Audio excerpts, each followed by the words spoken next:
I laid in bed and I stared up at the ceiling. And I thought about my friends and my boyfriend, and I thought about all those dreams I used to have right before falling asleep. And then I thought about yesterday, when anything was possible. I spoke to my boyfriend, and he told me that I wasn't his only girlfriend, and I don't want to know how many there are or were. I don't want to know how many stupid girls there are in the world. You're ready. Imagine, you're in a room full of 8th graders. You're taking on this role as a teenager, trying to tell them this story. Okay. My name is Kendall Ryan. I'm 23 years old, and I am from Kansas City, Missouri. The Dramatic AIDS Education Project, the way it works is, they have an audition process where they go to the University of Missouri, Kansas City School of Medicine, and they audition med students to participate, and then they also audition actors. Once they have everyone chosen, we go through a series of trainings where we get the information, we sit through classes, we learn about all the STDs, we hear from speakers, people who have HIV, we learn from them, and then the actual presentation, we go in and we're given scripts. And as actors, that's kind of our forte, that's our ground, but the med students are also doing that with us. They have their own script. We go back and forth, and I'm a white female, my script is, and I'll go out with either a black male or Hispanic male. And they have their own script. We go back and forth with our scripts, and in the script we are teenagers or young people who are infected with HIV. And the goal is to, really be that person and to have the kids really believe your story and really connect with what you're saying about, your journey with HIV and learning that you have HIV. And then at the end of the monologues between the two of us, we bring off all the lights, turn off the projectors, and we tell them our real names. We say, I'm an actor, I'm a med student, and then we start telling them that we're here to answer questions, and we've been through training, and and then they start asking questions, cool. and that's kind of the whole journey of it.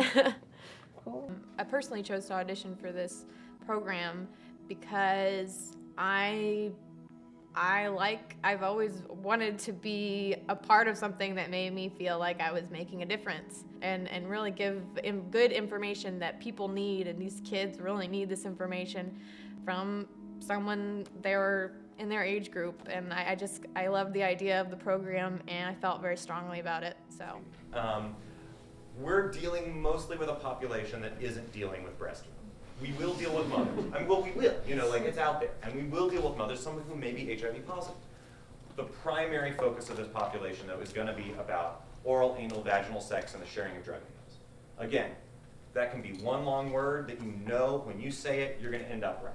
When I start to say supercalifragilisticexpialidocious, I don't have to think about the expialidocala, and if I started in the middle, I'd screw it all up.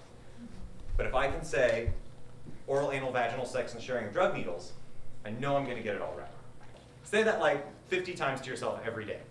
The more you say it, the easier it gets, the easier it's going to roll off your tongue when you're out there. I definitely felt prepared in a lot of aspects going into my shows. I felt very prepared. In my folder, it has all the information I could ever possibly need. If a kid should stop me, I could say, hold on a second, let me go look at my book. And so I love having that. It's great. I feel like the directors were very hands-on in the training. Everyone had a part, and everyone worked hard and worked together, and it was really a great experience. And they were very thorough in their preparation. There was not one aspect, I believe, that had not been addressed. There was nothing that absolutely, pulled the rug out from under me that I've experienced in the many times I've gone out so far. So. The only person I can blame now is myself.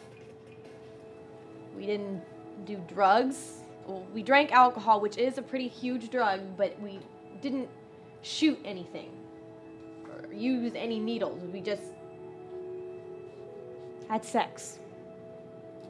And now we're gonna get sick.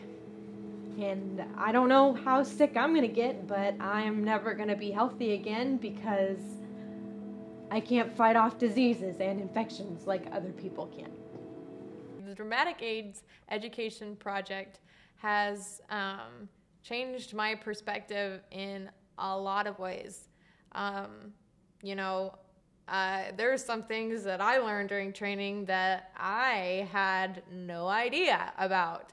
And here I am, 23, going out about to teach middle schoolers and high schoolers about this stuff, and it's scary, and it kind of wakes you up a little bit. What if you is it only if you touch your eye or some place that it could get in, or what if you washed your hands right after? Good question. So if someone washes their hands right after, is that going to prevent it? And the answer is, for those ones that I listed off, no. Those are passed from skin to skin contact. So those are going to be passed either way. Go ahead. What if someone's allergic to latex?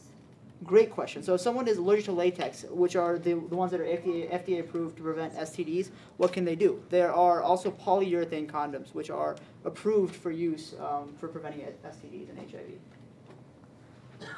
But once again, like we said, abstinence is the only 100% way to ensure that you're protecting yourself from the spread of HIV and other STDs.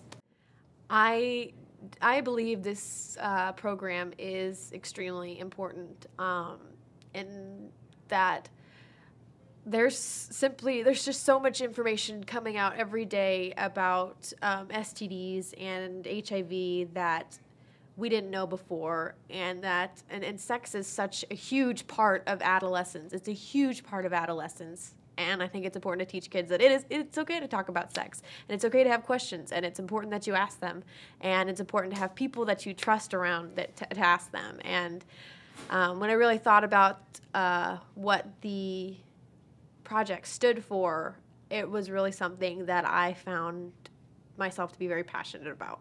The doctor walks in, and he tells me that I am infected with HIV. The human immunodeficiency virus. And I said, that's stupid. Girls like me don't get it. I didn't do anything wrong. I just was trying to go along, was just trying to be a part of things, was just trying to be like everybody else. Can we go home now?